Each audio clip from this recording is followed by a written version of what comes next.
Ayo, what is up everyone? It is the Alpha J of the Alpha J Show, and today we're going to be talking about OK KO Let's Be Heroes. As my thank you for the 50 plus people who followed me on VidMe. That was verified in less than a month, and I promised to upload all of my content there as a way to have two places to get my content in case anything weird happens on YouTube. So in this sudden rush of did Blink start off well videos, we continue this streak with this one. Although this isn't the pilot episode, I do want to extend what I mean by did Blink start off well. I will favor pilot episodes or origin episodes, but in special circumstances here because I couldn't find decent enough footage and the pilot episode was honestly underwhelming and this is a lot more interesting to talk about, I will instead talk about one of the first episodes of the show. In this case here, Sibling Rivalry. I also want to shout out this art piece here. It is blowing up and deserves way more retweets and way more likes than it currently has. If you grew up in the late 2000s watching Cartoon Network, this is a outstanding fan art for you to support the artist with the links down below. And these comments here, I've been getting a lot of positive comments with this boost. It's such a nice gesture, and what better way to return that gesture with including it in my videos. The episode starts off with KO, the young one, Radicles, the blue one, and Enid, the one who kicked KO. They do a power move to help take out Darrell and Shannon, these siblings sent by main antagonist Lord Boxman. You probably noticed the art style seems to change a lot and can oftentimes be used as a tool to convey a certain type of mood. Honestly, camp is the best way to describe this. It's exaggerated and intentional, and to some, this could be very cool looking if you're making a GIF or watching the show in general. I like it, but I wonder if it's necessary to do it all the time. It's kind of like the parts in Teen Titans and Teen Titans Go, where the art style seems to change sometimes, only for a few moments though. It's better like that. This episode started off with 4 different art style changes at least, and maybe the style they're going for involves this, so I guess it's not too bad. However, Enid out of nowhere decides that she's going to take a little more of an arrogant approach and take credit for the group effort win, which if you know her character,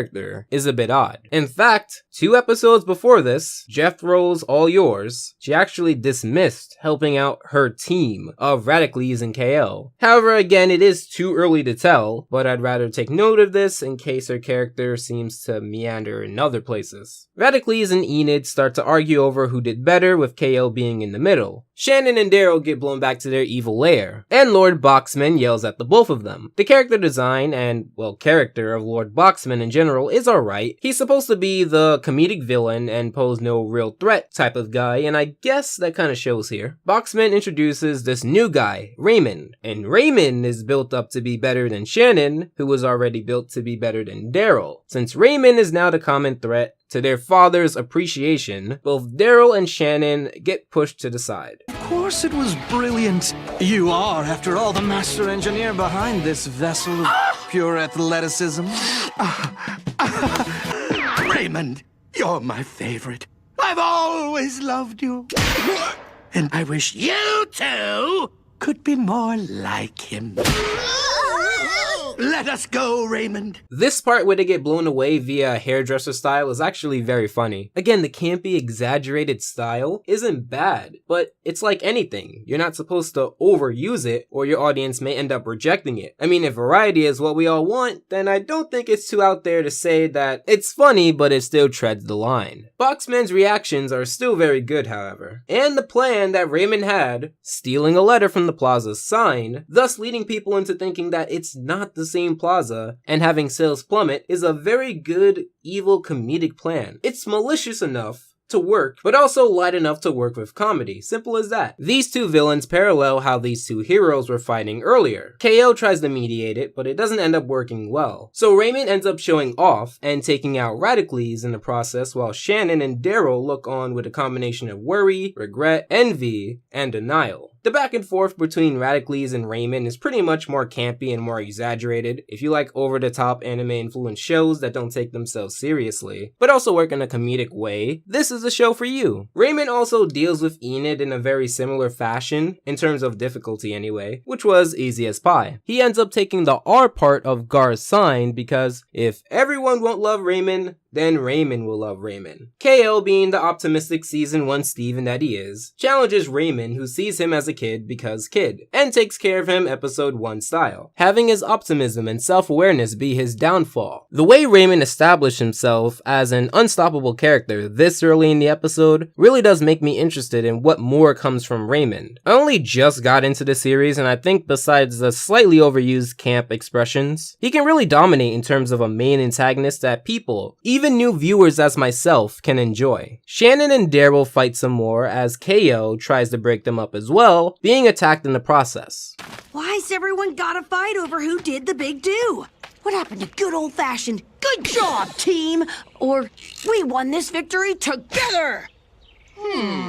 So, as long as you win... You win, I win, we all win! Everyone is a winner! I used to dislike one thing in regular show a lot. Sometimes Mordecai or Rigby would run away or avoid a problem instead of talking things out. Sure, it was realistic, but a bird who looks like Mordecai has not been confirmed to be seen in the real world, so realistic is not necessarily their key thing. I thought the dialogue that they should have had would have really shaped the show and made the characters so much better. The moments they would have had and shared talking things out would have been really touching. Here, as you saw, they always have that moment where every character always says the right thing, whether it's the moral of the story or just something positive. And while I appreciate it, it really does turn everything so predictable. But because I'm only reviewing the episode here, it gets a pass. But watching a lot of these episodes, it turned one nice moment into a slightly overwhelming, semi-preachy thing that, if left unaltered, may receive the same rep that Family Guy tends to get for always using that zoom when they're giving their big speech. And I'm calling it. It's bad when Family Guy does it, so it may become bad when OK KO does it. Especially because it's from KO, the guy we're supposed to follow. I know KO is going to get far, because he's the protagonist. But besides the whole hero journey, can we, I don't know, have some struggles besides the main one of not being a high-level hero? Maybe have him confused here on why people are fighting instead of always having the right words to say? Show me something that tells me that KO isn't always designed to handle every moral problem he runs into. Show me something that doesn't confirm that KO's main, possibly even only flaw is that he's too optimistic.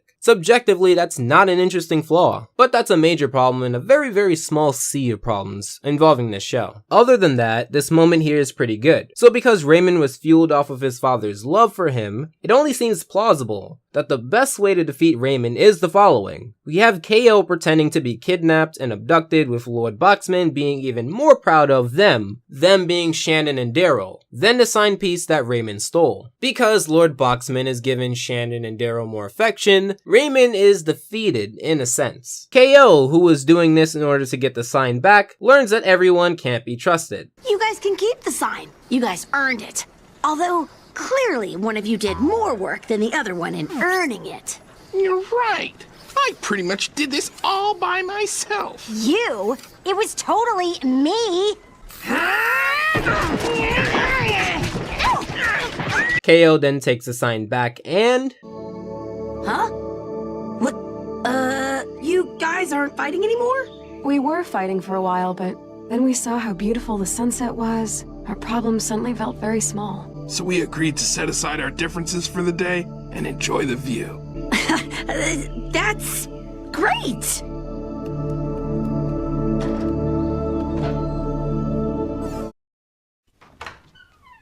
I appreciate you coming down here, loyal viewer. What's this about? Has OK KO done something wrong? Yeah, I believe OK KO is made for a particular audience, and may not be made just to be a cartoon, he says. Look, I know it's you, and I know you were made to be memed and every 15 seconds be put into GIF form. Well, do you have any proof of this? Well, no, not really. I actually don't. Oh, well, how do you know it's him? The ending scene of the episode. Yeah, this time I got him.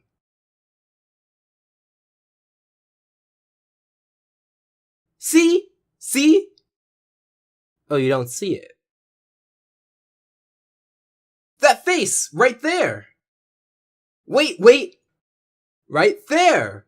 Right as KO sits down. I don't know how he does it, but there's a solid story going in, and the episode ends with Enid and Radicles sorting it out with a message about mediation. Coincidence? I think not. Alpha J. Oh, don't Alpha J me. This show is made for Tumblr.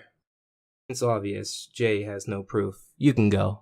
You're letting him go again? He's guilty! You can see it on his smug little face! Guilty! I say guilty! Guilty! Guilty!